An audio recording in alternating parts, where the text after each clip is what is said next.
I'm Arthur Doler, or Art. I work here at Aviture. I have a 10-year anniversary in March. So it's been a hot minute. But today, I'm not here to talk about Aviture. Well, I am. But I'm here to talk about a specific thing we did, which is Dutch, which is a booth game that you can actually see and play, which we'll get to in a minute.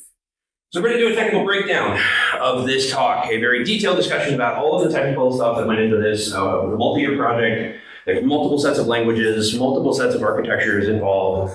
We're going to talk about all of these, literally all of these things. No, we're not. That would be really freaking boring. This is actually what was involved. A significant amount of stuff, and I know I'm missing things. And if it looks like there's not that much on this list, the technical side of things, it's actually still quite a bit of technical stuff going on inside of this actual game. This was the labor of 33 people at this company over 14 months of actual work. And it took us about 2 years to get this thing done in terms of calendar time. So how does it actually work?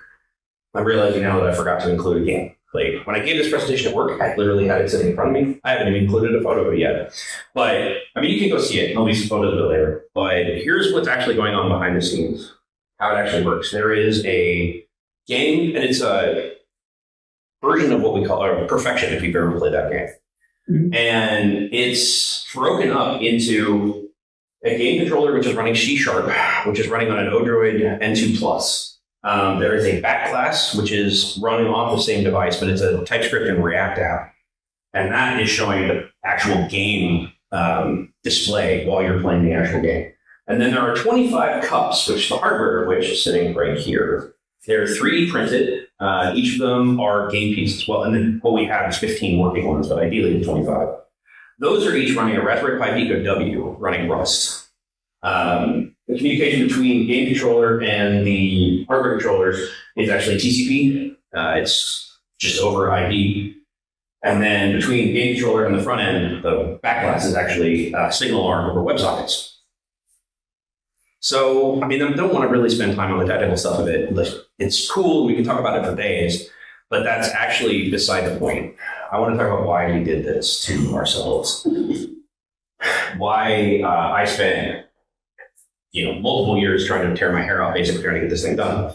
So that's Gary Busey, if you don't know that. That is from the advertisement from a 1970s version of Perfection, the game we did. It is cracked. Everyone playing this game looks like they're stoned out of their mind. To talk about production, this new booth game, we have to talk about the previous booth game, which was called DevOps. In 2002, in the spring, I got tapped to keynote Nebraska Code.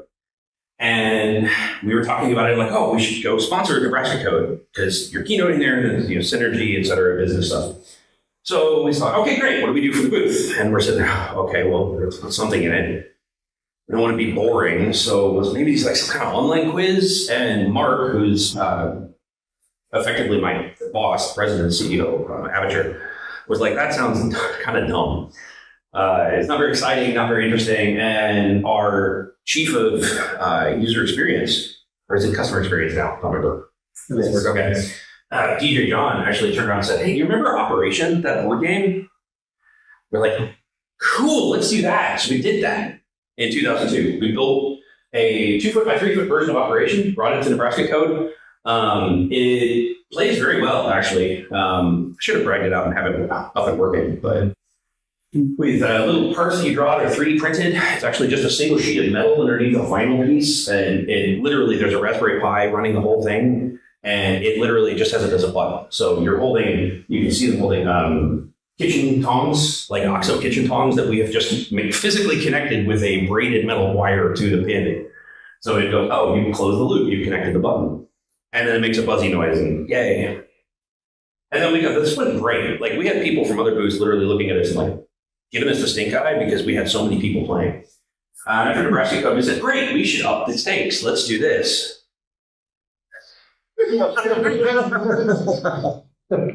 I found the exact moment when I screwed us over, actually, was going back through Slack. We didn't exactly half-ass DevOps. We didn't spend enough time really making it.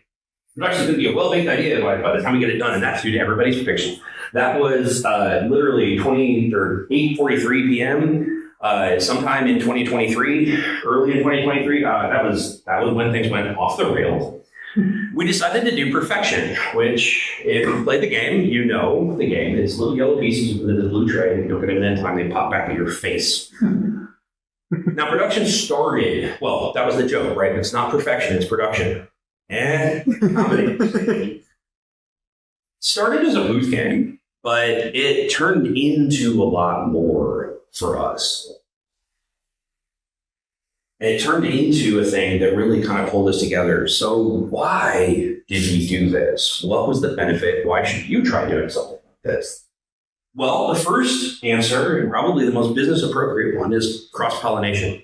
We had folks working from multiple teams who'd never worked before together and working to build this thing, to get together to design it from, like, we literally built the whole thing. We didn't build a monitor, but even the legs, which are Schedule 40 steel, we designed those specifically for wheelchair users. They're wide enough for ADA appliance for wheelchair. We can lower it down to wheelchair height.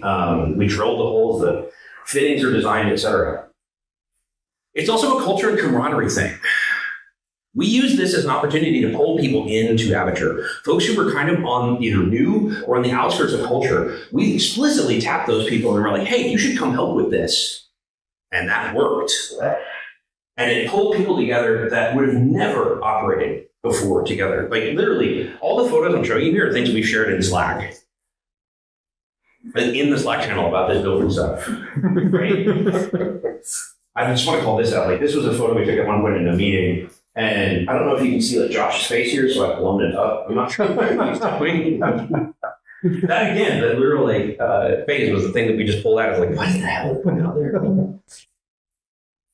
It was about people interacting with each other, thinking together, working together, and practicing ownership and practicing product thinking. Aviture is a consultancy. We work a lot with other people's code and with software that we will never use. And that can get us trapped in kind of what I call the tyranny of the line item, where we look at a contract, where we look at a set of user stories or epics and go, these are the things we have to build. And not thinking anymore about, are they the right things anymore to build? And this is an opportunity where we have people literally working on a regular basis and consuming this thing, playing with it, using it and going, well, this doesn't work. We're going to have to adjust. This doesn't work. What about this? So that's like, this is just some photos. Like, this is Jaron in the car on the way to DC trying to fix something for somebody else. Soden over there, as you can see, it's at 11:31 p.m. He's online whining about getting their RFID stuff going. This is all of us with Josh Boyles, who's there in the tan shirt. You can't see his face, but like, that's his kid that we're teaching how to play the game for play testing purposes. Isaac also did help us build stuff, like build some of the assemblies. We also, he's I think the only person we've startled with the eject so far. So we've startled the child, so we're successful. But it's also about growing. It's about stretching. Like I said, the cups, the Raspberry Pi Pico Ws are running Rust. It's a thing we didn't have any institutional experience with. The IoT side of things, I think we didn't have a ton of institutional experience with. Doing 3D printing at scale, doing assembly at scale, building all of the various bits and pieces of that. Like, we're a software company, not a manufacturing company, so it's not a thing that's in our wheelhouse. But it's a chance for us to grow, to learn and practice learning.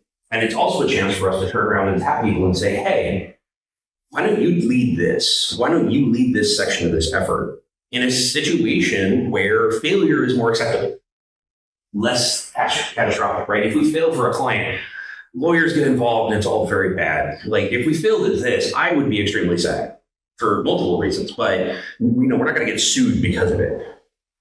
Unless it fails and it burns down something, but that's a different story.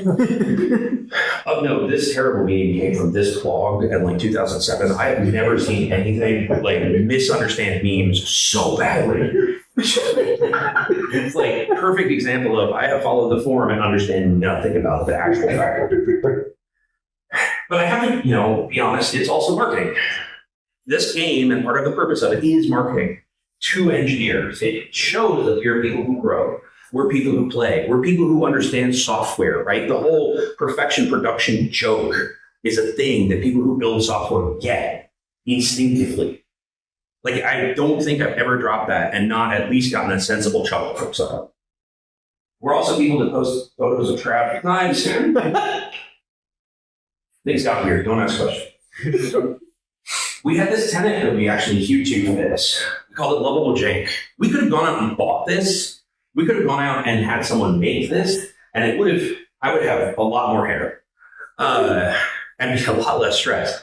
But that wasn't what this was about. Part of the point of this was having it look like we made it. And I mean, it does look really good, actually. I'm frankly shocked how it came out is interesting as it did, as nice as it did.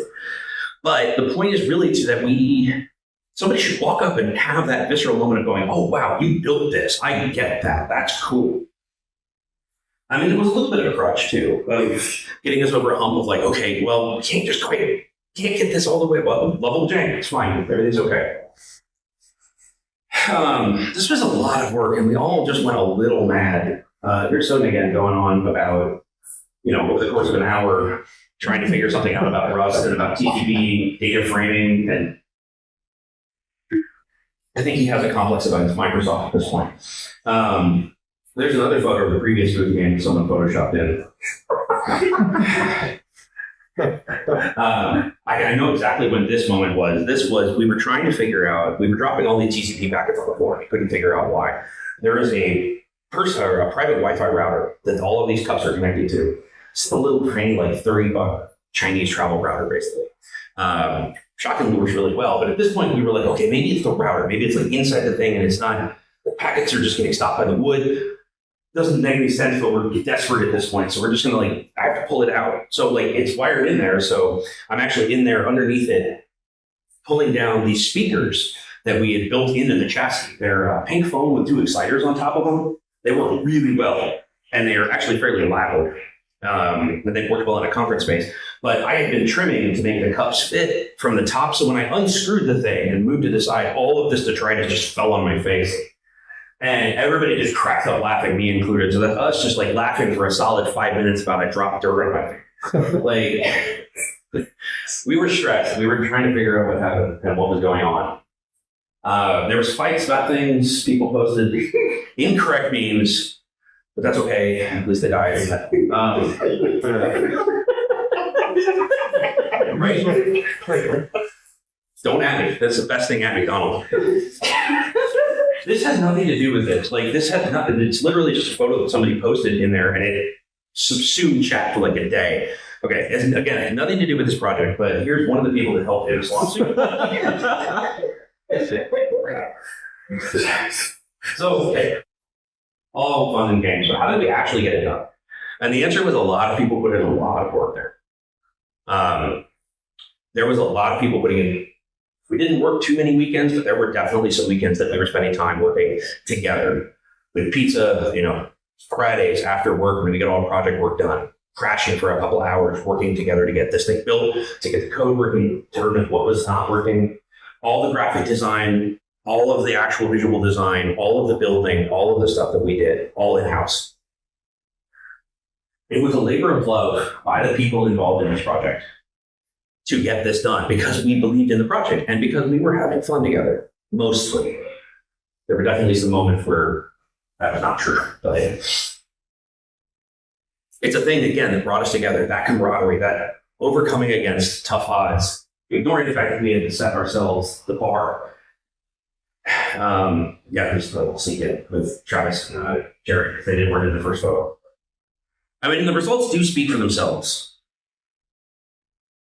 We managed, the first place we were going to take this was KCDC in June. And we managed to figure out the TCP issue literally an hour before I had to leave for the conference. That day, we're sitting there and figure out that actually the Raspberry Pi, they're the Pico Ws, come in a power saving mode that they don't tell you, by out of the factory, they just come in a power saving mode. And so we turned that off and suddenly they're all like, oh yeah, TCP's fine now. Great, get into the fucking car, let's go. But it went over really well at KCDC. It's a 1,600 person conference, and Jerry was there working the booth with me, and we were slammed the whole first day. And we did not have that big a booth. And we were actually in like a far back corner where most people would not go. And we had just constant traffic that first day. People really looked at it. What the hell is this? What have you done? And that's my response, like, what have we done? And then we took it to Nebraska Code, and whatever really was there. It's awesome. It was awesome to take it because the previous year at Nebraska Code, 2023, we were only able to take a couple of the cups because we just couldn't get it done in time. Could not get over the hurdle of the various, literally trying to manufacture this thing from scratch. So what did we learn? Well, first, prototype, early, often, repeatedly. And we did some, like we literally built a cardboard version of this first to kind of get the scale. That's the height, what height should it be, how does it feel good, what is this reachable, all of those things. We did various prototyping for the electronic pieces. This is the thing that actually pisses me off a lot. We've had so many problems with the RFID readers on this circuit project where they will not read from the position that we need them to do. And this is us testing, does it read from this position? It worked. And then we built 25 of them and it didn't work. And I'm still salty. And in fact, I've ordered several more of these boards, and they must be coming from different manufacturers because some of them work and some of them don't. The read distances are actually different at the same power levels. And it just makes me want to fall off the truck and die. I mean, on that point, we learned that accountability and morale are hard. When things start going south, it is really tempting to give up. To want to give up. It's just throw yourself off the thing. But it's worth it, right? I mean, you have to move past the points where it's really cringy and awful and get to the point where you figure out how to move forward from there. That's not just software, that's life. We learned that physical reality is unfortunately intractable. Trying to fit all of the things that we need to fit inside of that cup was actually a major hurdle. Building 25 of these was a major hurdle that we haven't even finished yet, only really got 15. We learned that do it once and repeat is easier with software than it is with real life. Copy paste is a lot easier when you can do that. You can't copy paste real things, unfortunately. We learned that failure costs more in terms of time and in terms of money. We had some of those relays that are hanging there. This is our graveyard. Some of those relays were back feeding 24 volts onto the ground line. That's not how relays are supposed to work. And if you do that to a Raspberry Pi, it's very angry about it. And it will let out the magic smoke and then it won't work. We learned that game dev is hell. Game dev is a very special type of dev. Marcus is not. It's if you do you build a website or a web app for somebody and you're like, oh, you just like model view controller, whatever the hell the kids are doing these days. And then in game dev, you're just like, YOLO, let's do that, like copy paste everything and do weird shit. I really wasn't involved. Like DevOps, I was doing a lot of the work. On this one, I was doing a lot of the chassis building, and I was mostly the product owner, which meant that I still don't understand how most of the software works. Because that's not product ownership. But you use different tools when you're a product owner, because you can't just go fix it yourself. You have to go find the people that can fix it. You have to hunt experts that can help you with your problems, like you're a lion on the savannah. The question becomes, obviously, are you going to do this again? Well, to be honest, I would love to, if we get the chance. We spent a lot of time and a lot of energy on this. And the team is now kind of in a resting phase at the moment. But I'm excited to try this again, to try a different experience, to target different people, to sit down and think about what we want this experience at an Aviture booth to be in various places. We have some improvements to make to production first. The cup reliability is a problem. Like I said, the RFID, we're still having problems with it. There are still some bugs and UX fixes that we need to make. I really want to rework the ejector mechanism to be slightly more violent. And most importantly, we want to have what we call real life mode, which is events happening to you over the course of the game. So in your standard perfection play, you are putting pieces in, and if you don't get them in time, they pop back in. What we want to do is you're putting pieces in, and suddenly, third of the way through the game, the back of the glass suddenly shows you a thing and says, "Oh no, cloud environment down," and then a chunk of pieces fly back at you. or one of the other events we're thinking about is called 100% test coverage, unit test coverage, where you have to put in a piece and then remove it and put it back in for it to count properly. It kind of comes with that marketing point of we're trying to also show like, yeah, we get software, like we get it. After that, the sky's the limit. Like I said, I want to think hard about how we want this experience to work, and what we could do stitching various different experiences together, even at a booth or at a conference. Things like tiny little installation pieces throughout a conference, for instance, that you go up and you interact with via your phone or a QR code. Different experience. I mean, we talked about all kinds of things. If we're partnering with a conference to get like everybody gets a little Scrabble tile with a QR code on the back, and you have to actually go find other people and make a word together to get the highest score. So there's all kinds of places you can go with this. And again, the output is really the point. It is certainly some of the process and the getting there and the doing it together and growing and learning together is arguably the point of why you should try this at your own company. Why you should try doing weird skunkworks projects like this yourself. Some of this is going to take a little bit of work to figure out what's the scope you need to tackle. Obviously, we failed at understanding the scope. I mean, if you think about it from, hey, this is a thing where it's just a single switch, right? To, oh, now there are 25 of these things all communicating over Wi-Fi with relays and solenoids inside of each of them. It's a hell of a jump in complexity. And we just didn't, I mean, we're like, yeah, if we do it once, we can do it 25 times. Lessons learned, right? So maybe don't jump there first, but start with something that you can tackle at your company. Do it, figure something out, and see what the outcomes are. Tiny little projects can really make a difference. If you do want to see it, it's out in the garage. I can help you through playing it. If you don't, there's nobody out there. Literally just hit start, and it'll show all of these pieces, or the image will show up on the cups. And you have to find this is the one that matches and put them in the right way. Thank you very much. Are there any questions? Start to finish, how long? I mean, finish. It was about 2 years clock time. About 18 months of that was months that we were working on it in varying degrees of dedicated. So, okay. Well, thanks. Oh, one more. Did you have like the regular perfection from the 90s? Well, the original is from the 70s. But no, actually, we set it up so it's actually randomizable, this one. Okay. So the pieces shift around every time you play, which is part of the reason for the RFID readers, because you need to know what piece goes where. Hey. Out of curiosity, is this all just in PowerPoint, or I like the little alt text? Oh yeah, this is all PowerPoint. It's standard format. Nice. So I understand that this is a marketing device. Partially. I mean, that's how I got approval for it. Yes. Does it collect information for you? It can actually. So we actually have it set up to. There's a mode you can kick it in where you sign up on your phone and then scan with your email and name, and then scan it. So if it has a leaderboard mode, and that's how it knows who you are on the leaderboard. So you can inline sign up and get your QR code, and then when you're ready to play, it just shows a little box, scan the QR code, and it's like, okay, this is who you are, let's go.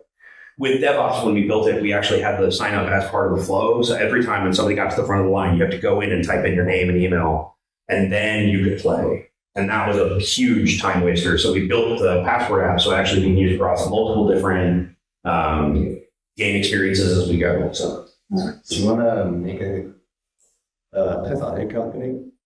I've been avoiding doing that part of it, and I have like a different spin alone game that I made for very prototypey level. And it uses like arcade controllers and stuff to take inputs. And what I need to do is create a marketing mechanism, because it's the basic thought line was like, why do people put quarters in machines at bars when the beer that you buy is $7? Like, the machines just tell you to come to the bar to play for free every day and make sure that you find your friends there. okay. So I have a physical game that I built, and I have the digital scoreboard part. Okay. And I have a prototype you can come play with. And I'm saying like, Yeah, no, it's just like, it's a cornerstone for building N number of games with the same mechanism, which is Okay. always like We can talk about it. I want to let everybody go because it's starting on time. So, but yeah, definitely hit me up. All right. Thank you.